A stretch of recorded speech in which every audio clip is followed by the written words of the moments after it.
Good morning, dear students. Welcome to our general English class. How are you all?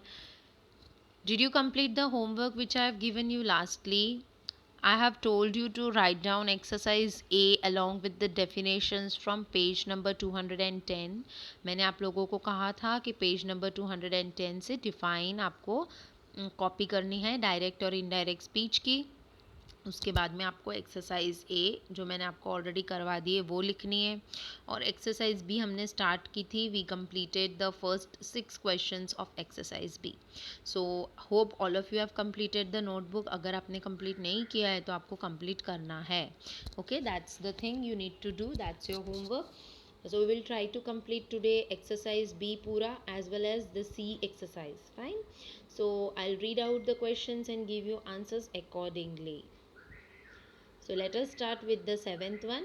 We have done with the sixth and we'll start with the seventh one. The seventh one is the earth is round, said the scientist. Now here the earth is round is a universal truth. Earth round थी, round है और round ही रहने वाली है. Fine. So it's a universal truth, it will not change. So the answer which you'll write it as, the scientist said that the earth is round. Nothing to change. कुछ भी change करने का नहीं है. The answer is, the scientist said that the earth is round. Okay. Now the 8th question you can see in your general English textbook. Seema asked Aisha, can you swim across the river? Seema asked Aisha, can you swim across the river. इसमें yes और no answer आएगा. First of all it's a question है तो उसका type देखने का yes no type question है. Yes no type question है तो अपन इफ यूज करेंगे या तो वेदर यूज करेंगे. तो we will use if or we will use whether. तो हम लोग इफ यूज करते हैं and we will frame our indirect statement as Seema asked Ayesha if she could swim across the river. You can का हो जाएगा शी कुड. ठीक है, इफ ऐड होगा और यू का हो जाएगा शी और कैन का हो जाएगा could. And your statement in the indirect is Seema asked Ayesha if she could swim across the river. Fine. Now will move ahead to the 9th one. The shopkeeper, are you looking for something special? The shopkeeper is asking, right? He is asking question because at the end you have a question mark and nothing is given कि तुमसे बात हो रही है, इसीलिए हम लोग मी लगाएंगे. The shopkeeper asked me. अब यहाँ पे भी yes और no question है. Are you looking for something special? Yes I am. No I am not. तो ये yes और no question है, तो हम लोग यहाँ पे वापस से if या weather लगा सकते हैं. ठीक है. So the answer goes as, the shopkeeper asked me whether की जगह पे if भी लिख सकते हो. Are you looking का हो जाएगा I was looking for something special. The shopkeeper asked me if I was looking for something special. And after special you'll have a full stop. Special यहाँ पे दिख नहीं रहा है, it is a bit cut off image, so you write okay special लिख के उसके बाद में full stop लगाना. Fine. Now the 10th one is Chitra, I saw Meena at bank on Wednesday. So Chitra says to me, Chitra is telling that she had seen. It's already in the past tense. जो sentence दिया है ना आपके text book में page number 148 पे जो 10th वाला जो सेंटेंस है, it is already in past tense. तो पास्ट टेंस को हम कन्वर्ट करते हैं पास्ट परफेक्ट में. तो ये हो जाएगा Chitra said that she had seen. Saw का हो जाएगा सीन और साथ में लगेगा had. Chitra said that she had seen Meena at the bank on Wednesday. Okay. Now the 11th one you have Manu, are the girls singing a song. Manu को पूछा है किसी ने, ठीक है, या मनु पूछ रहा है कि गर्ल्स सॉन्ग सिंग कर रही है क्या. So your answer becomes Manu asked if the girls were singing a song. It is a yes no question. Yes they are singing a song. No they are not singing a song. तो yes no question होता है तो हम क्या लगाते हैं, if या weather लगाते हैं. आपको वेदर नहीं लगाना है तो आप इफ़ लगा सकते हो. ठीक है.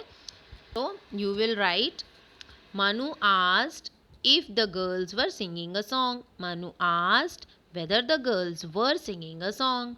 Are singing का हो जाएगा were singing, क्योंकि जो सेंटेंस है क्वेश्चन में वो है प्रेजेंट कंटिन्यूस टेंस में, और वो चेंज हो जाएगा पास्ट कंटिन्यूस टेंस में. Okay.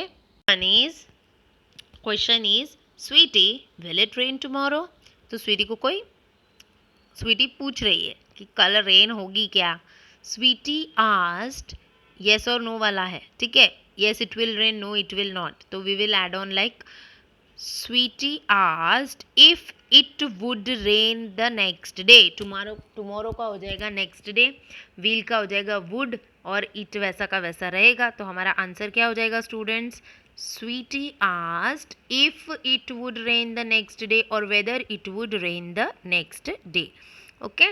Then the 13th one is Susan don't open the door. Susan बोल रही है कि ओपन मत करना डोर, ठीक है. तो Susan is instructing someone, that is someone नहीं दिया है तो मी लगा सकते हैं. Susan instructed me not to open the door. Susan instructed me not to open the door. The next one is Sanju, do you want to dance? The answer goes as Sanju asked me. मेरे को पूछ रहा है ना, इसीलिए me आएगा. Sanju asked me if I wanted to dance, whether I wanted to dance. want का wanted हो जाएगा क्योंकि want is in simple present tense, वो हो जाएगा simple past tense में, इसीलिए want का wanted हो जाएगा. बराबर. That's all for that exercise. Now we'll move ahead to exercise C. अब exercise C में क्या है ना, ये गलत गलत दिया हुआ है. ये सारे indirect speech ही है, लेकिन कुछ changes नहीं भी किए हैं indirect speech में. तो बहुत ही easy exercise है. ये आपको आपकी general English की notebook में नहीं लिखना है. You'll write it in the general English textbook only. You'll write it here only. क्या करना है that I will be telling you. These all sentences are in the indirect speech. ये सारे इनडायरेक्ट स्पीच में, ठीक है. तो इनडायरेक्ट स्पीच में क्या चेंज नहीं हुआ है वो आपको चेंज करके लिखना है. तो all these questions are having some mistake. These all are the wrong statements, and what you will do is you will make them correct and you will write it here only. कुछ words wrong है तो वो word मैं बताऊंगी आपको, उसको underline करके change करना है. फाइन. तो I will be dictating, you can do it along with me. मैं बोलती हूँ और आप लिखो तो वो ईजी पड़ेगा. You can easily do it. I'll read the question और आप लोग को टेक्स्ट बुक में चेंजेस करते रहना. Now we'll move to the answers. See, you can see over here. First one is Arif said that he had written an email yesterday. Question में yesterday दिया है, आपको yesterday को underline करके the previous day लिखना है, ठीक है. आंसर्स वहाँ पे है, you can make the changes accordingly. Second one is Tony told me what a smart dog you have. You change हो जाएगा, you का हो जाएगा I और have का हो जाएगा had.